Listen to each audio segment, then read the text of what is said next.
Март айында Кыргызстанда биринчи жолу бильярдтын кураштырма пирамида түрү боюнча өткөн дүйнө чемпиондугу бизге Канат Сыдыков сыяктуу жаңы бильярд жылдызын алып чыкты. Быйылкы жыл менен 7-чи жыл бильярд менен алектенип келе жаткан спортчу ошол дүйнө чемпиондугунда 3-чү орунду ээлеп коомчулукту таң калтырган. Бул ийгилиги менен ал жыл ичинде өзгөчөлөнүп Суперинфо гезити уюштуруп келген жылдын мыктыларын тандоодо жылдын супер спортчусу наамына талапкер болгон спортчулардын катарына өз ысымын жасалды.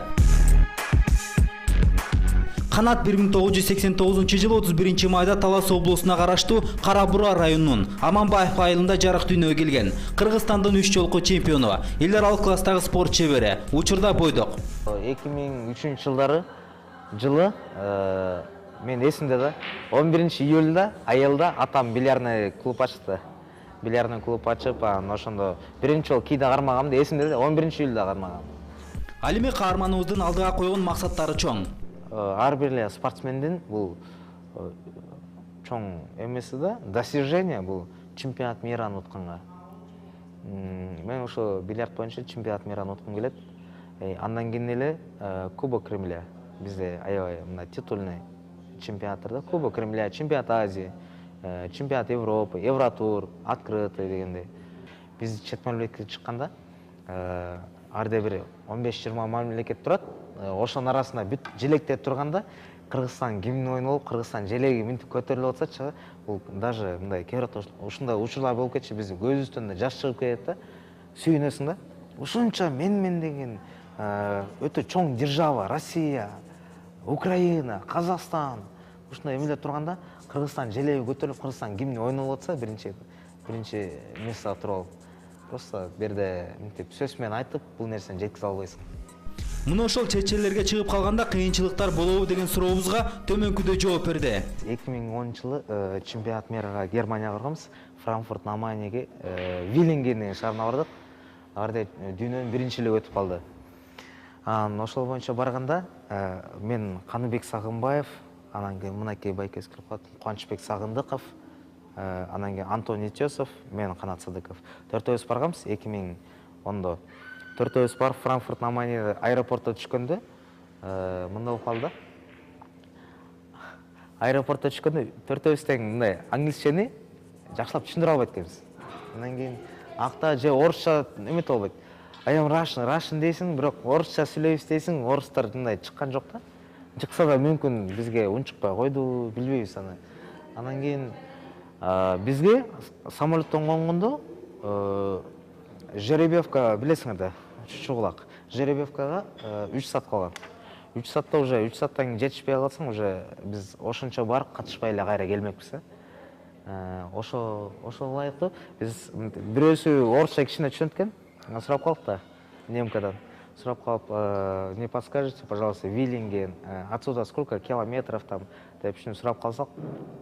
Бизде бирле Виллинген эмес, биздин Франкфурт на Майне шаарынын областынын, аймакта, областында 4 Виллинген деген жер бар экен. Төртөөнүн кайсынысына дейт. Ошонусу бизге проблема. Ошончо решать этиш үчүн биз 1 сааттан ашык турганбыз ошол жерде. 1 сааттан. Анан кийин ойлоп калдык уже аягында, биз эми по-любому жетишпей калдык депчи. Жетишпей калдык, таппай калдык, уже жетишпей калдык. Кайра эле Бишкекке кетебиз деген ой болуп калган да. Гостиницанын атын биз бара турган жерде, бильярдный клубтун жакын жайгашкан, эң жакын жайгашкан гостиница жата турган болуп калдык да, мейманканасына. Ошол жерден ошонун атын билип, интернет аркылуу ошону пробивать этсек, арде 185 километр алыста экен. 2 саат калган ас келген 185 километр алыста экен. 5 мүнөт калганда жеткенбиз, бирок жеребьевкага кирбейсиңер деп суранып отуруп, 5 мүнөттө эшиктин астынан туруп суранып отуруп кирдик. 4 эле бала. 128 участник катышты, спортсмен. 4 эле бала катыштык бизден, Кыргызстандан. Еще төртөөнүн бирөөсү, мне кажется, алар аябай өкүм калышы керек, ушу 4 бала делеп киргизип койгон да, эми 4 эле бала экен депчи. Эң ушу 4 баласынын бирөөсү ошо чемпионатты өткөрүп атпайбы. Ошонусу негизи кызык болгон да. Кээде бильярд чеберлери ортого акча сайып ойношот деген сөздөрдү угуп калчу элек. Негедир ушу акча кызыкпайбы же бизде ушу көңүлбү билбейм, бирок бизде ушундай жүрөбүз, аң сенибизге калып калганбы, акчага ойнобойбуз да бизчи. Акча ойнобойбуз, эми керот болуп калат, мынтип байкелер келип, Канат же болбосо бизде мыкты Кыргызстан спортсмендер бар. Ошолор бири-бирибизди ойнотуп, просто өзү эле ортого байге коюп, экөөңөрдүн жакшы оюнуңарды көргүм келип атат деп, кимиңер утсаңар ошону алып кетесиңер деп, просто байге бул. Байге коюп койгон учурлар болот, а мындай акчага ойногон учурлар жок. Канат мырза негизи Кыргызстанда спорттун кайсыл түрү болбосун, аны менен жан багып кетүү кыйын дейт. Азыркы учурда бильярд менен мен жашап кете алам деп айта албайм. Бул бильярд мен өзүм негизи бул ойногон кызыккан спортум бильярд экен. Негизи бильярд бир эле бильярд эмес, бизде негизи эле спорт менен өмүр бою жан багып, акча таап, үй бүлөм багып кетем деген сөз туура эмес да. Анткени бизде эч ким колдобойт спорту. Колдогон байкелер бар, бирок аста-аста да. Мындай ал кишилерде даже колуң менен санасаң да жетпей калышы да мүмкүн да. Күйүп спорт дегенчи, Кыргызстан желеги көтөрүлсө экен деген күйгөн кишилер аз да негизи. Ал эми Канат мырза учурдан пайдаланып ата-энесине, бир туугандарына болгон ыраазычылыгын билдирип өттү. Негизи мени ушул деңгээлге, ушул жашоого келгениме ушул ата-энеме рахмат.